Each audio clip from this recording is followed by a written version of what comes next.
morning, everyone. So, in behalf of our back chairperson, Engineer Vivian Vidalita, I am Hernan Ibanez, back vice chairperson, that will uh, preside for today's pre-bid conference for civil works. So, we have scheduled for 5 projects for today's pre-bid conference for civil works. Number 1, Contract ID 24GA0023, Construction of Revetment Wall along Aklan River, Barangay Guinatu-an, Madalag, Aklan, with the ABC of 28,950,000. Number 2, Contract ID 24GA0031, Construction of Access Road for Balete, Sofer Health Center and Municipal Motor Pool, Barangay Feliciano, Balete, Aklan, with the ABC of 9,900,000. Or number 3, Contract ID 24GA0133, Construction of Revetment Wall along Aklan River, Barangay Palale, Banga, Aklan, with the ABC of 28,950,000. Or number 4, Contract ID 24GA0116, Construction completion of multipurpose building covered court of Aguinaldo Repiedad Senior Integrated School Campus, Barangay Linabuan, Banga, Aklan, with the ABC of 2,970,000. And for number 5, Contract ID 24J0159, Aklan West Road, Kalibo-Nabas, with kilometer 0240 plus 739 to kilometer 0241 plus 248 and kilometer 0241 plus 273 to kilometer 241 plus 639 and then the next section kilometer 0252 plus 896 to kilometer 253 plus 192 along Aklan West Road with the ABC of 63,618,952 and 25 centavos. So, also please be informed that we are being live streamed by Facebook channel, the Aklan, depende sa Aklan DEO Procurement. So, before we start, let us have our opening prayer to be led by Ma'am Evelyn Villavita. Please all stand. In the name of the Father, and of the Son, and of the Holy Spirit. Amen. Lord, thank you for this wonderful time as we gather in your name, as we conduct our favorite projects. Guide us, Lord, and help us to be able to understand and follow the Government Procurement Reform Act to achieve the objectives of this and creating us, O Lord, the desire to be more dedicated and committed to our duties and responsibilities. Teach us to be more responsive to the demands of integrity in public office. This we ask through your Son, Jesus Christ, our Lord. Amen. Thank you, General Villavita. For the determination of quorum, may I call Mr. Reverend for the attendance. Okay, once again, good morning. Before we proceed to our pre-bid conference for civil works, let's do our roll call of our back members for today. Let's start from our Vice Chairperson, Mr. Hernan Ibanez. Our two regular members, Ma'am Evelyn de la Vega and Sir Joey Oreta. Also with us is our professional member, Secretary of Cebu. 6 out of 6 back members for our board are present today, but still we have a quorum. The pre-bid conference can now proceed. Thank you. Thank you, Mr. Bermejo. So, we have a quorum, so let's continue. Let me call on the technical personnel from planning and design section to discuss detailed description regarding to our project for today's pre-bid conference. Good morning, everyone.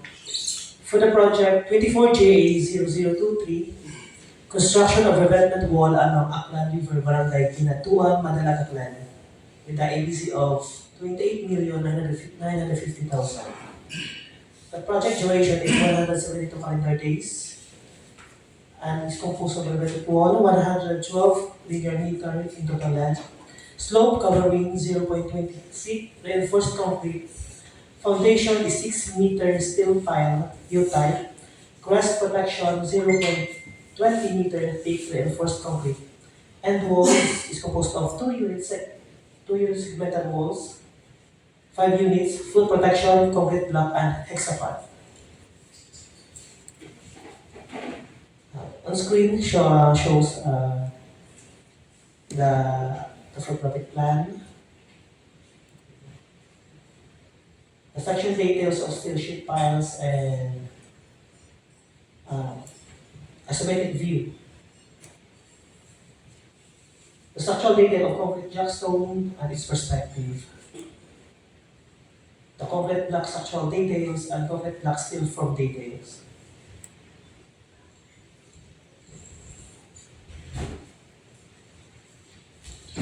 Good morning, everyone. For the contract ID 24GA0031, construction of access road for Balete Super Health Center and Municipal Motor Pool, Barangay Feliciano, Balete, Aklan, with an ABC amount of 9,900,000.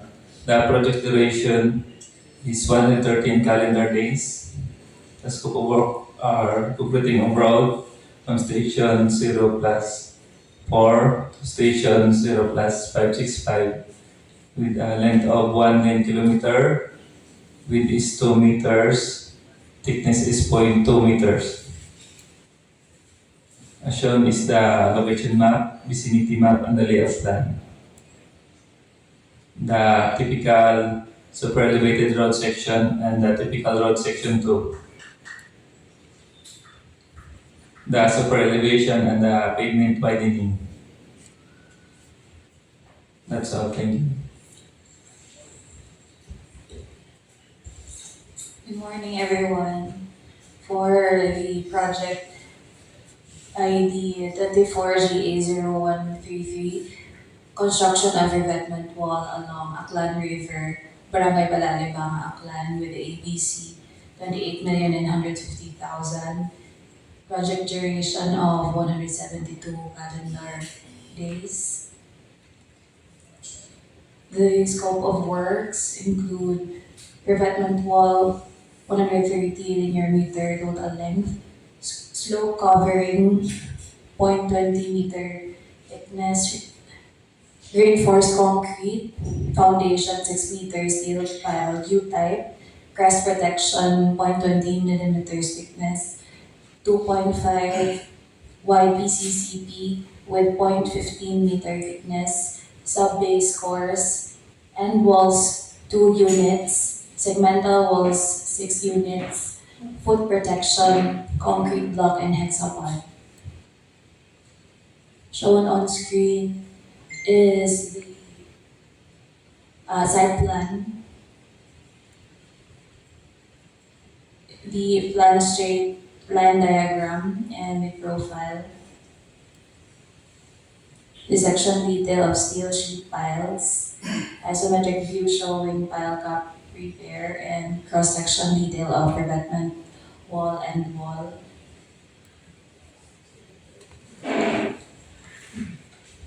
Good morning, everyone.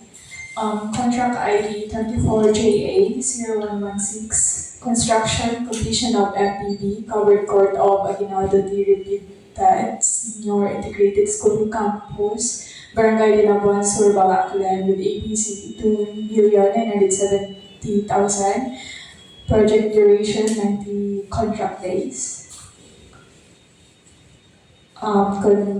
Scope over construction of 14 units of columns and footing, 10 units of stiffener columns and footing, 4 units of wall footing and 4 units of beam, 4 units of stiffener beam, 14 units of stiffener columns for bleachers, 2 units of roofing equivalent to 170 square meter of pre-painted metal sheets with 14 units of truss, gutter, and flashing wood support connected to the truss and steel column.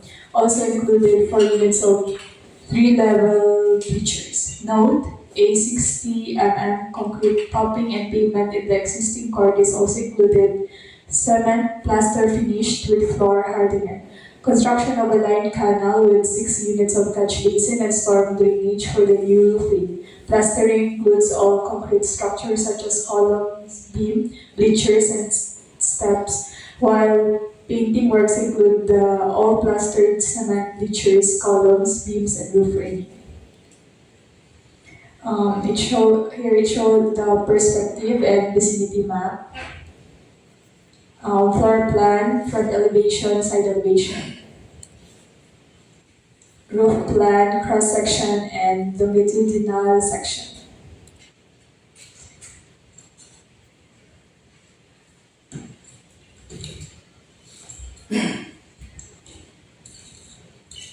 For the contract ID 24GA0159, Aklan West Road, Kalibo-Nabas, K0240 739, K0241 K0241 273, K0241 639, K0252 896, K025391 along Aklan West Road with the ABC 63,618,952 pesos and 25 centavos. Project duration 186 calendar days.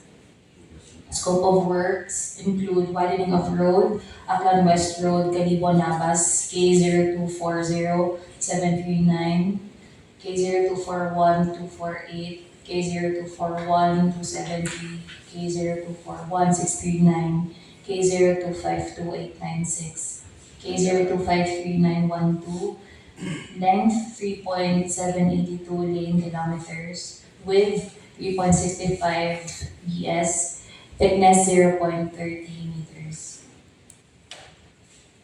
Shown here is the layout plan, vicinity map, and location map. The summary of quantities, the typical road section 2 and typical road section 1.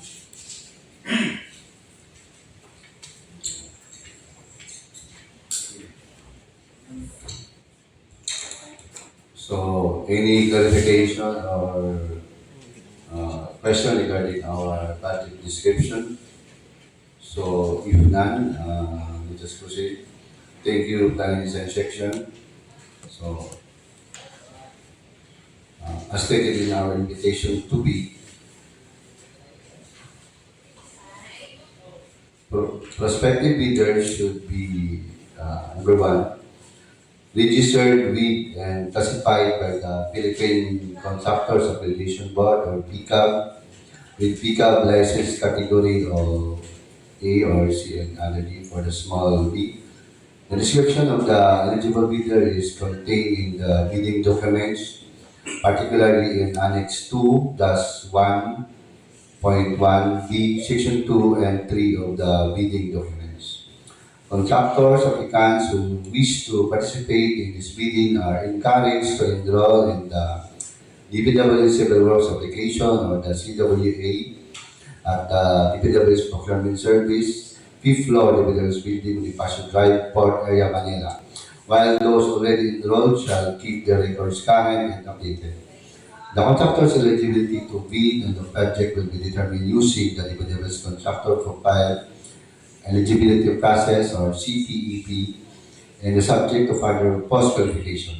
Information on the registration can be obtained from the PRS during working weekdays from 7 a.m. to 4 p.m. or at the DPW's website www.dpws.gov.ph. Per GPPB Resolution Number 15-2021, prospective bidders are required to update and maintain current of the following eligibility documents in the pages. A. Registration certificate or SEC DTI registration. B. Mayor's business permit or its equivalent documents. C. Tax clearance. D. Pickup license and registration. And 4E. Audited financial statement. Any expired documents among the aforecited eligibility documents shall render the PhD's Platinum Registration Certificate as automatically suspended. In its validity shall resume only once the said expired documents is already updated with the PhD's. For recently mayor's permit, the recently expired mayor's permit together with the official receipt as proof that the prospective bidders has applied for renewal within the period prescribed by the LGU shall be accepted by the PhilGIPS for the purpose of dating the PhilGIPS Certificate of Platinum Registration and Membership. Consequently, the prospective bidders shall maintain an updated and current PhilGIPS Platinum Registration and Membership in the Civil Works Application or the CWA. Prospective bidders with expired eligibility documents and have not yet updated the record in the CWA are advised to attach their newly updated Platinum Registration and Membership Certificate. In the technical bid documents and not the updated particularly eligible Class A documents to be considered eligible by the Bids and Awards Committee. Only the following documents are required from the prospective bidders prior to the sale of the bidding documents. To wit, A. Company ID or any government ID issue. B. Authorization letter, if not authorized liaison officer in the SWA, example, special power of attorney for sole proprietorship or board partnership or joint venture resolution with the secretaries, certificate of corporation, partnership or joint venture or cooperative. 4C, letter of intent for foreign funded project. Bidding will be conducted to open competitive bidding procedure using non-discretionary pass or fail criterion as specified in the 2016 revised implementing rules and regulation of the Republic Act 9184, otherwise known as the Government Procurement Reform Act. The contract shall be awarded to the lowest calculated responsive bidders who was determined as such during post-qualification. Interested bidders may obtain further information from the DPW's Aklan District Engineering Office, Kalibo-Nabas, and inspect the bidding documents at Bid in our committee conference room, DPW's Aklan District Engineering Office, Kalibo-Nabas, during weekdays from 8 a.m. to 5 p.m. A complete set of bidding documents be acquired by the interested bidders on January 4, 2024 to January 24, 2024 from the address below and upon the payment of the applicable fee for the bidding documents pursuant to the latest guidelines used by the GPPB. The amount varies as per project. It may also be downloaded free of charge from the website of the Philippine Government Electronic Procurement System, the PGH, in the website of the procuring entity, provided that the bidders shall pay the applicable fee for the bidding documents not later than the submission of their bids. Bid submission may be done manually or electronically online. However, bidders shall only select one mode of submission, either manual or electronic.